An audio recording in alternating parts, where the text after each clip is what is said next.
Bonjour les amis, nouvelle vidéo aujourd'hui, une vidéo édifiante. C'est un vieux reportage, donc vous allez bien sûr me pardonner la qualité de l'image, mais c'est un reportage tout simplement incroyable parce qu'il est passé bien sûr sur une télévision mainstream chez Frédéric Taddy, et je remercie l'excellente chaîne YouTube qui est remplie d'archives d'Alexandre Le Breton, et je peux que vous inviter bien sûr à aller voir les reportages qu'il a gardés sur sa chaîne YouTube. Mais juste avant, je voulais vous remercier, c'est une chose que je ne fais pas assez souvent pour votre soutien.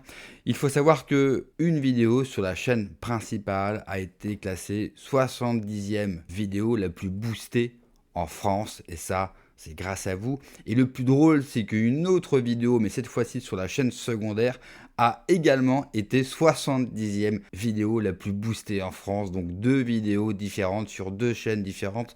Ça, c'est grâce à votre soutien. Je vois aussi très bien l'augmentation, bien sûr, des chiffres, que ce soit les commentaires, les partages, les likes. J'essaye bien sûr, comme d'habitude, de répondre à tout le monde. Merci du fond du cœur pour votre soutien. Merci aussi pour les dons. Vous êtes de plus en plus nombreux à me faire des dons sur Tipeee notamment. Et ça, c'est une aide, mais vous ne pouvez pas savoir comme cette aide est précieuse. Sur YouTube, vous pouvez évidemment très bien gagner votre vie, mais pour cela, il faut faire au minimum 50, 100 000 et beaucoup plus de 100 000 vues. Et aujourd'hui, avec le Shadowban, bien sûr que je prends, notamment par rapport au sujet que je traite sur la chaîne, eh bien vos dons sont une aide qui va m'être précieuse chaque mois, bien sûr, pour pouvoir continuer mon travail. Donc voilà, je voulais faire un petit point pour vous remercier. C'est un point que je ferai dans les 3 vidéos, bien sûr, de la journée, parce que certains ne verront pas les 3 vidéos et une seule, et je veux vraiment que tout le monde sache et entende que je vous remercie du fond du cœur. Et comme d'habitude, n'oubliez pas le like, le commentaire, le partage, le boost, mais ça, je sais que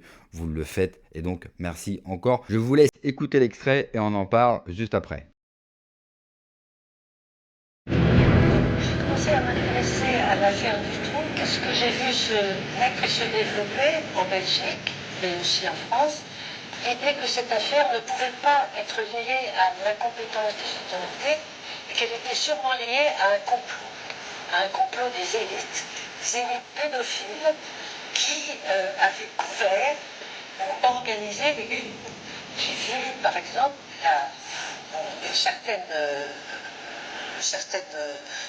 croyances, enfin un certain crédit, accordé à une personne qui a été écartée par les autorités judiciaires, celle qu'on a appelée le témoin X1, qui s'appelait Reginald Ouf, qui a fait des livres où il expliquait que dans les grands parcs, les élites poursuivaient avec des flèches les enfants qui avaient été en meurtre. J'ai vu les cassettes aussi. J'ai vu les cassettes, il y avait le roi des Belges. Il y avait Audouin, un imaginaire qui a explosé et qui ressemblait beaucoup aux anciennes affaires de sorcellerie. Et je pense que là, je ne vais pas être très populaire dans cet homme. Je ne vais pas être très populaire dans cet homme auditoire, mais je vais dire que je pense qu'on peut peut-être revenir un peu dans qu'est-ce qui fait un serial killer comme ça. C'est peut-être aussi le sentiment d'impunité qu'il a quand, après avoir été arrêté 2 ou 3 fois, dans le cas de Fourniret, avoir été condamné à 5 ans, puis libéré au bout de 3 ans de prison et effacé du casier judiciaire, avec une correspondance qui n'est pas surveillée, épouser une femme avec laquelle il a fait un pacte diabolique. Évidemment, c'est facile, on le sait après. Mais voilà. Et puis, 3 ans après, il est arrêté, il est traité comme un primo-délinquant. Comment ne pas avoir un sentiment de... Je pense que ça a dû jouer, voilà, dans la construction d'une idée. Vous parliez de défi à la loi, mais la loi, elle ne sait pas. Bon, moi, je ne suis pas pour mettre tout le monde en prison parce qu'il pourrait être dangereux, mais je pense quand même que si on appliquait simplement les règlements qu'on a faits, si on ne mettait pas de la bonne conduite à tout le monde, en prison, il était parfait, ce serait peut-être plus réaliste.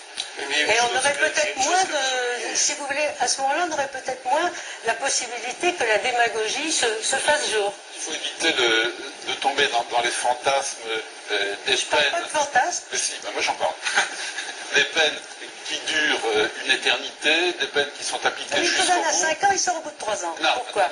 Non. C'est des la même peines chose qui avec sont les appliquées trous. jusqu'au bout parce qu'on s'imagine que c'est comme ça qu'on va régler tous les problèmes. Mais si vous allez dans une prison, si vous êtes gardien de prison, si vous vivez réellement ce qu'est la détention, vous sauriez qu'on ne peut pas garder les gens jusqu'au bout de leur peine parce que c'est la négation de la peine. Une peine, c'est quelque chose, je suis désolé d'en parler comme ça, mais c'est quelque chose de vivant. Et c'est quelque chose qui accompagne la personne qui est en prison. Donc si vous ne donnez aucun espoir à la personne qui est détenue, vous transformez ces gens-là en désespérés. Et si vous ne donnez même aucun espoir, même là aussi, si je dois être impopulaire, ça m'est égal, si vous transformez des gens qui sont condamnés à perpétuité en des gens qui seront effectivement détenus jusqu'au bout de leur vie, vous les transformez en fauves et vous transformez les prisons en bombes.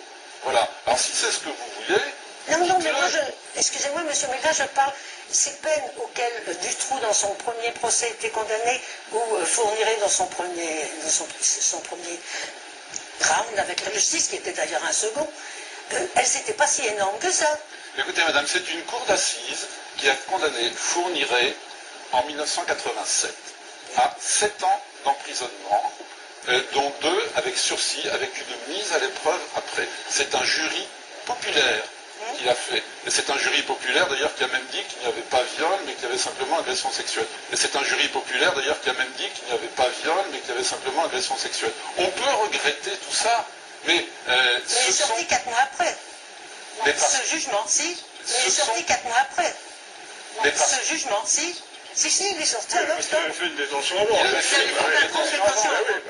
Il est resté 4 ans en détention depuis... On peut peut-être poser, c'est que on ne peut pas savoir. Casier judiciaire, pas d'histoire.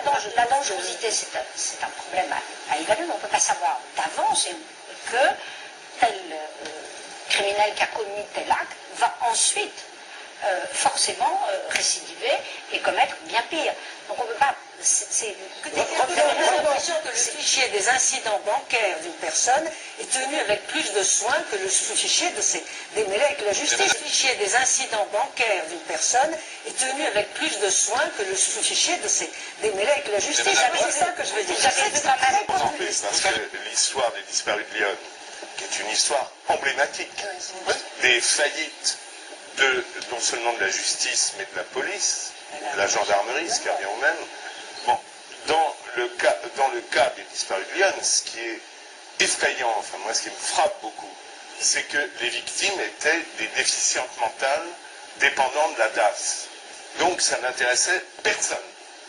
Bon, le gendarme Jambert, qui a fini par se suicider, comme chacun sait, deux balles dans la tête tirées de 2 angles différents, et on a retrouvé sa carabine à 1 mètre de lui, ça n'a pas empêché les experts de conclure au suicide. Bon, dès 1988, et même je crois encore auparavant, Jambert avait identifié Émile Louis. Mais comme ces victimes, qui étaient des pauvres filles, sans famille pour la plupart, qui dépendaient de la DAS, ça n'intéressait strictement personne. Et on a mis 10 ans avant d'arrêter, un peu par hasard d'ailleurs, parce qu'il avait commis d'autres sévices sexuels. Et Jambert, on l'a littéralement massacré, d'abord moralement et professionnellement, et ensuite on l'a probablement assassiné, puisque les dernières expertises prouvent que c'est un assassinat. Si on prend l'affaire de Toulouse, on se trouve sensiblement dans le même cas de figure. Bon, ok, il y a un monstre qui est en prison, mais les victimes étaient effectivement des gens pas intéressants pour la morale générale. Mais à partir du moment où elles ne sont pas intéressantes, où c'est des putes, des travelots, des gens qui n'intéressent pas grand monde, tout ce qu'elles disent devient une accumulation de mensonges et de déni. Or, c'est pas complètement ça, la vérité. Et on a vu effectivement un certain nombre de notables s'en sortir admirablement, puisqu'on a même consacré des films à grands frais pour expliquer qu'ils étaient pour rien dans toute cette histoire. Encore une fois, je m'excuse bien sûr pour la qualité vidéo et la qualité sonore, mais c'est pour éviter notamment les droits d'auteur, j'imagine, que Alexandre Le Breton l'a diffusé ainsi. Mais il était important de vous diffuser ça parce que c'est évidemment une vieille émission, un vieux débat. On imagine qu'aujourd'hui, il serait impossible d'avoir ce débat sur une télévision mainstream. Et déjà, à l'époque, on nous dit, et notamment à la fin, vous l'avez sûrement entendu, des notables, bien sûr, figuraient sur la liste des clients, si on peut appeler ça bien sûr, des clients. Et encore une fois, ces notables n'ont jamais été inquiétés. D'ailleurs, c'est une chose qu'on remarque dans toutes les affaires. Je vais prendre par exemple une affaire très connue chez nous en France, c'est l'affaire Fourniret. On sait que Fourniret aujourd'hui, et d'ailleurs c'est son fils qui l'a révélé, on sait qu'il obéissait à un maître d'une grande loge franc-maçonne.